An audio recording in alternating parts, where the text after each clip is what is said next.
युधिष्ठिर ने पूछा, पितामह, प्रकृति से परे जो परब्रह्म का अविनाशी परमधाम है, उसे कैसे स्वभाव, किस तरह के आचरण, कैसी विद्या और किन कर्मों में तत्पर रहने वाला पुरुष प्राप्त कर सकता है? भीष्म जी ने कहा, राजन, जो पुरुष मोक्ष धर्मों में तत्पर, मिताहारी और जितेंद्रिय होता है, वो उस प्रकृति से परे परब्रह्म परमात्मा का जो अविनाशी परम धाम है, उसे प्राप्त कर लेता है। युधिष्ठिर, पूर्व काल में हारीत मुनि ने जो ज्ञान का उपदेश किया है, इस विषय में विज्ञ पुरुष उसी प्राचीन इतिहास का उदाहरण दिया करते हैं। अब उसे सुनो। मुमुक्षु पुरुष को चाहिए कि लाभ और हानि में समान भाव रखकर मुनि वृत्ति से रहे और भोगों के उपस्थित होने पर भी उनकी आकांक्षा से रहित हो अपने घर से निकलकर संन्यास ग्रहण कर ले। न नेत्र से, न मन से और न वाणी से ही वो दूसरों के दोष देखे, सोचे या कहे। किसी के सामने या परोक्ष में पराये दोष की चर्चा कहीं न करे।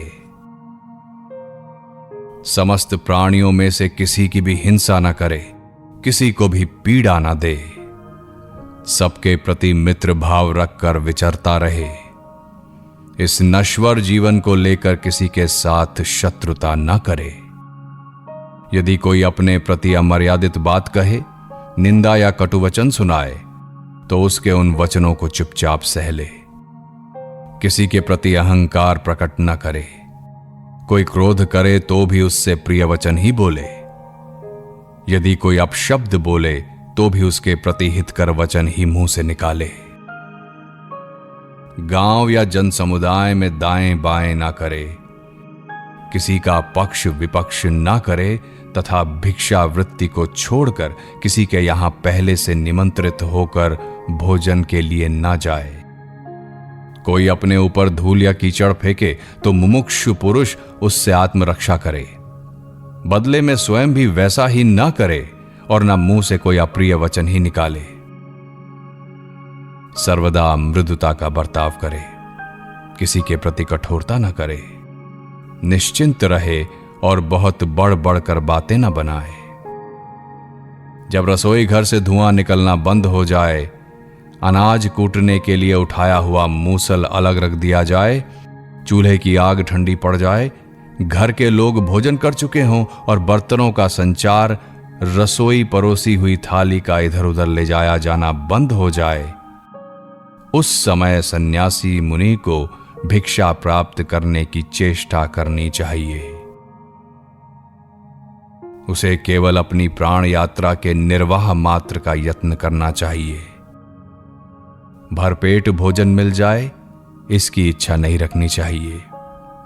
यदि भिक्षा ना मिले तो उससे मन में पीड़ा का अनुभव ना करे, और मिल जाए तो उसके कारण वो हर्षित ना हो।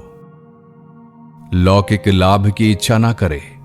जहां विशेष आदर एवं पूजा होती हो, वहां भोजन ना करे। मुमुक्षु पुरुष को आदर सत्कार के लाभ की तो निंदा करनी चाहिए। भिक्षा में मिले हुए अन्न के दोष बताकर उसकी निंदा ना करे और ना उसके गुण बताकर उन गुणों की प्रशंसा ही करे। सोने और बैठने के लिए सदा एकांत का ही आदर करे। सूने घर, वृक्ष की जड़, जंगल अथवा पर्वत की गुफा में अथवा अन्य किसी गुप्त स्थान में अज्ञात भाव से रहकर आत्मचिंतन में ही लगा रहे। लोगों के अनुरोध या विरोध करने पर भी सदा समभाव से रहे। निश्चल एवं स्थिर चित हो जाए तथा अपने कर्मों द्वारा पुण्य एवं पाप का अनुसरण ना करे। सर्वदा तृप्त और संतुष्ट रहे। मुख और इंद्रियों को प्रसन्न रखे। भय को पास न आने दे।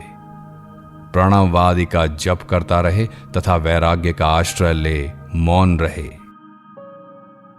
भौतिक देह, इंद्रिय आदि सभी वस्तुएं नष्ट होने वाली हैं और प्राणियों के आवागमन, जन्म और मरण बारंबार होते रहते हैं।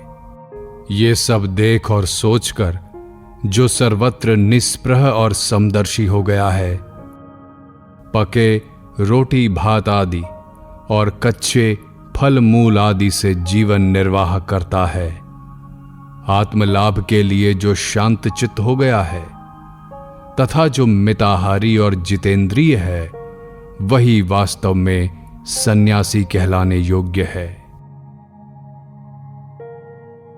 सन्यासी तपस्वी होकर वाणी, मन, क्रोध, हिंसा, उदर और उपस्थ इनके वेगों को सहता हुआ इन्हें वश में रखे। दूसरों द्वारा की गई निंदा उसके हृदय में कोई विकार न उत्पन्न करे। प्रशंसा और निंदा दोनों में समान भाव रखकर उदासीन ही रहना चाहिए।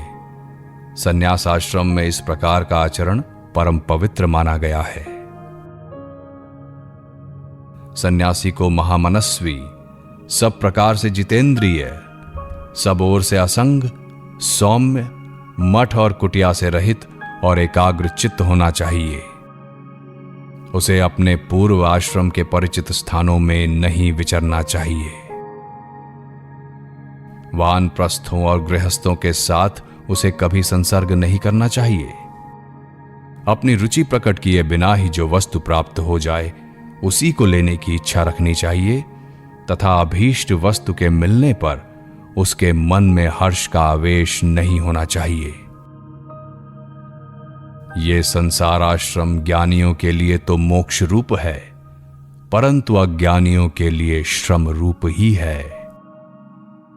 हारीत मुनि ने विद्वानों के लिए इस संपूर्ण धर्म को मोक्ष का विमान बताया है।